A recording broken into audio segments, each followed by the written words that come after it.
Hi friends, welcome back to Sweety Logs. ఈరోజు recipe ఇంట్లోనే ఈజీగా బియ్యం పిండితో చకోడీలు ప్రిపేర్ చేసుకుందామండి. టేస్ట్ అయితే చాలా బాగుంటాయి.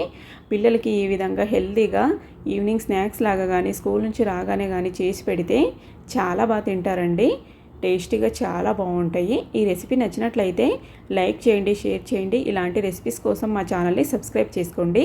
ఇప్పుడు చేసే విధానం చూద్దాం. ఒక మిక్సింగ్ బౌల్లోకి ఈ కప్పుతో 2 కప్పుల బియ్యం పిండి తీసుకోవాలి.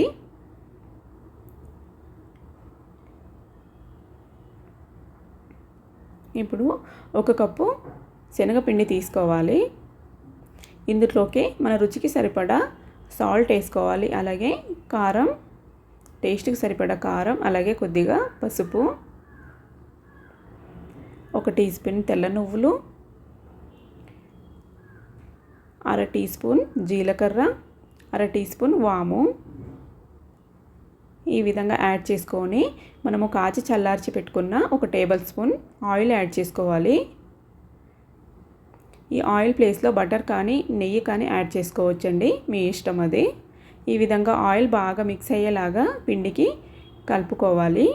ఈ విధంగా బాగా మిక్స్ చేసుకొని మనము కావలసినన్ని వాటర్ యాడ్ చేసుకుంటూ ఈ విధంగా వాటర్ యాడ్ చేసుకుంటూ మన చపాతీ పిండిలాగా సాఫ్ట్గా ముద్దలాగా ప్రిపేర్ చేసుకోవాలి. ఈ విధంగా సాఫ్ట్గా ఈ కన్సిస్టెన్సీ ఉంటే సరిపోతుంది. ఈ విధంగా ప్రిపేర్ చేసుకొని పక్కన పెట్టేసుకొని ఇప్పుడు మనం మిషన్తోనే కాకుండా ఈజీగా కవర్తో ప్రిపేర్ చేసుకోవచ్చండి ఈ చకోడీలని. ఇలాగా ఆయిల్ కవర్ కానీ లేకపోతే పాల కవర్ కానీ ఉంటే ఈ విధంగా కట్ చేసి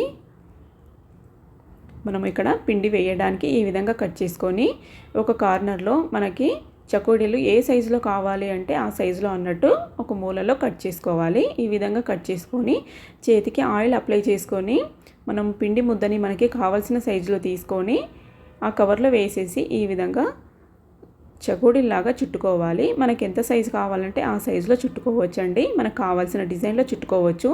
పిల్లలకి ఈ విధంగా డిజైన్గా చేసి పెడితే చాలా బాగా తింటారండి. డిఫరెంట్గా ఉంటే చాలా ఇష్టంగా తింటారు. ఈ విధంగా ఈజీగా ప్రిపేర్ చేసుకోవచ్చండి. మనము మిషన్ లేకుండా కూడా కవర్తోనే ఈజీగా ప్రిపేర్ చేసుకొని ఇంకా ఆయిల్ హీట్ అయ్యాక ఈ విధంగా ఆయిల్ యాడ్ చేసుకోవాలి. ఇక్కడ ఒకటి మనము ఆయిల్ని సిమ్ టు మీడియం ఫ్లేమ్లోనే కాల్చుకోవాలండి. ఆయిల్ హీట్ అయ్యాక మంటని సిమ్ టు మీడియం ఫ్లేమ్లోకి అడ్జస్ట్ చేసుకొని ఈ విధంగా కాల్చుకోవాలి. కలర్ చేంజ్ అయ్యాక మళ్ళీ ఇంకొక సైడ్కి టర్న్ చేసుకొని గోల్డెన్ బ్రౌన్ కలర్ వచ్చేంత వరకు ఈ విధంగా మీడియం ఫ్లేమ్లోనే కాల్చుకోవాలి. మంటని హై ఫ్లేమ్లో పెట్టుకుంటే ఆయిల్ బయటికి చిట్లే అవకాశం ఉంటుంది. అందుకే జాగ్రత్తగా మంటని సిమ్ టు మీడియం ఫ్లేమ్లోకి అడ్జస్ట్ చేసుకొని కాల్చుకోండి. నేను ఇక్కడ ఇంకో విధంగా ప్రిపేర్ చేసుకున్నానండి. పిల్లలకి కొద్దిగా డిఫరెంట్గా ఉంటే బాగా తింటారనేసి ఇంకొద్దిగా నేను ఇక్కడ 2 చుట్టుల్లాగా కొద్దిగా మందంగా వేసుకున్నా. అన్నీ ఈ విధంగా ప్రిపేర్ చేసుకొని ఇవి కూడా ఈ విధంగా కాల్చుకుంటున్నాను. నేను ఇక్కడ మంటని మాత్రము హై ఫ్లేమ్లో పెట్టుకోవద్దండి, మీడియం ఫ్లేమ్లోనే పెట్టుకొని కాల్చుకోవాలి. అలాగే లోపల కూడా చాలా బాగా కాలుతాయి, క్రిస్పీగా వస్తాయి. అప్పుడే మనం హై ఫ్లేమ్లో పెట్టుకుంటే పైన కలర్ తొందరగా చేంజ్ అయ్యి లోపల కాలవు. ఈ విధంగా మొత్తం కాల్చుకొని ఒక ప్లేట్లోకి తీసుకోవాలి. ఈ విధంగా పిల్లలు డిఫరెంట్గా ఉంటే చాలా బాగా తింటారండి, చాలా లైక్ చేస్తారు. ఈ విధంగా కొద్దిగా ఎక్కువ కూడా కాల్చుకోవచ్చండి మీరు, కలర్ ఇంకొద్దిగా ఎక్కువ కూడా. అన్నీ ఈ విధంగా కాల్చుకొని ఒక ప్లేట్లోకి ట్రాన్స్ఫర్ చేసుకోవాలి. ఈ విధంగా చూడండి, చాలా బాగుంటాయండి, క్రిస్పీగా కరకరలాడుతూ.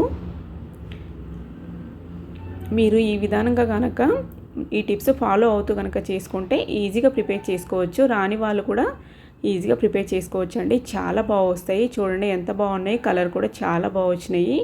ఈ రెసిపీ నచ్చినట్లయితే లైక్ చేయండి, షేర్ చేయండి. ఇలాంటి రెసిపీస్ కోసం మా ఛానల్ని సబ్స్క్రైబ్ చేసుకోండి. అలాగే పక్కనున్న గంట సింబల్ని కూడా ప్రెస్ చేస్తే మేము పెట్టే వీడియోస్ నోటిఫికేషన్ ద్వారా మీకు అందుతాయి. ఫస్ట్గా మీరు మా వీడియోస్ని చూడొచ్చు. టేస్ట్ అయితే చాలా బాగుంటాయండి. ఒకసారి ట్రై చేసి చూడండి. Thank you for watching.